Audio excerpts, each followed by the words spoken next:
Welcome back to Ask Lynn. You ask and I answer. My first question is I've been leading DEI at my company for a few years, but my boss has just told me I need to refocus on different projects. This feels like a step backwards. What can I do to keep doing it? I don't want to seem difficult. That's from Mariesa in HR. Well, Mariesa, this is happening in a lot of organizations right now. So don't panic or take it personally.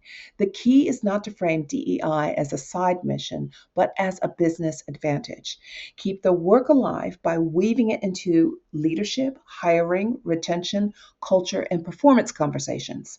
You don't have to fight loudly to protect it. You just have to position it strategically. Quiet influence is still influence. My next question is I've noticed some colleagues rolling their eyes whenever DEI is mentioned now. It feels like there's a backlash. How do you respond to that without creating conflict? That's from Jess in Tech.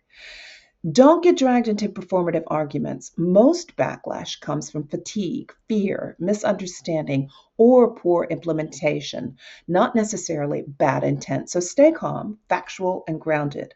Bring the conversation back to fairness, innovation, talent retention, and good leadership.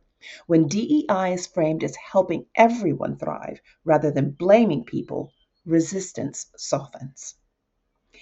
The next question is we still celebrate things like International Women's Day, but it feels very surface level. Is symbolic recognition better than nothing, or does it actually do more harm than good? That's from Emily in Retail. Symbolism does matter, but symbolism without action eventually feels hollow. A panel discussion and cupcakes won't fix pay gaps, lack of promotion, pathways, or burnout. The real question is what happens on the other 364 days of the year? Recognition should be the doorway to accountability, not the substitute for it. And finally, our HR team says DEI is now embedded in everything we do. But that seems to mean that no one is actually accountable anymore since there are no real programs.